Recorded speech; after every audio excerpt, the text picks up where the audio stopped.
Dans ton futur métier, tu seras souvent confronté à des situations qui changent avec le temps, la température d'un patient, le niveau d'attention d'un groupe ou encore la progression d'une activité. Pour comprendre ces évolutions, les maths peuvent t'aider et l'un des outils les plus puissants, c'est la fonction dérivée. Le nombre dérivé, c'est la pente de la courbe à un instant donné.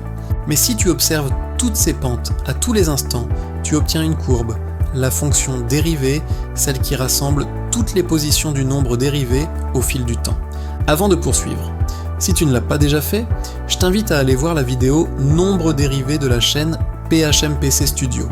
Nous allons voir maintenant deux situations pour illustrer concrètement la notion de fonction dérivée. Imagine que tu sois en stage en maison de retraite. Une résidente vient d'être vaccinée et tu dois surveiller sa température. On peut représenter la situation sur une courbe de température en fonction du temps. Regardons de plus près. Sur la courbe jaune, tu observes l'évolution de la température en fonction du temps. La courbe rouge, elle, t'indique la vitesse à laquelle cette température change. Cette courbe rouge notée f' de x s'appelle la fonction dérivée de la fonction jaune notée f de x. Parcourons maintenant les deux courbes. Les 6 premières heures, la courbe jaune est croissante, la température augmente. La courbe rouge diminue, mais reste positive, c'est-à-dire toujours au-dessus de l'axe horizontal des abscisses. À la 6e heure, on atteint un point extrémum, un maximum. Il s'agit d'un point de bascule. En ce point, la courbe jaune est stable, constante, et la courbe rouge, elle, coupe l'axe des abscisses. Sa valeur est alors égale à 0. Elle n'est ni positive ni négative. Les variations sont nulles. On dit que la fonction dérivée s'annule. Passé ce point de bascule, la courbe jaune de la température diminue. La courbe rouge se trouve maintenant sous l'axe des abscisses et devient négative.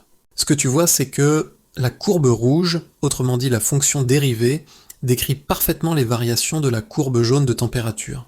Chaque point de la courbe dérivée correspond à la pente instantanée de la courbe de température. Et en traçant toutes ces pentes, tu obtiens la courbe de la fonction dérivée complète. Imagine maintenant que tu sois dans une salle d'animation remplie d'enfants. Tu observes le niveau d'attention des enfants tout au long de la journée. Comme précédemment, on peut représenter la situation par une courbe d'attention en fonction du temps. Sur la courbe jaune, tu observes cette fois-ci l'attention des enfants, et sur la courbe rouge, l'évolution de l'attention. Le matin après 9h, la courbe rouge est positive. L'attention augmente. À midi, elle devient négative. Les enfants se déconcentrent. Et en fin d'après-midi, la courbe rouge repasse positive. Le groupe se reconcentre. Grâce à la fonction dérivée, tu peux anticiper ces moments, choisir quand faire une pause ou quand relancer une activité. En conclusion, tu dois retenir que le nombre dérivé, c'est la pente locale, tandis que la fonction dérivée, c'est toutes les pentes à la fois. Retiens aussi cette règle. Si la fonction dérivée est positive, la fonction associée est croissante. Si la fonction dérivée est négative, la fonction associée est décroissante. Et si la fonction dérivée est nulle, c'est un point stable, un maximum ou un minimum. Les fonctions dérivées, c'est une manière de lire et comprendre les changements du réel pour agir au bon moment.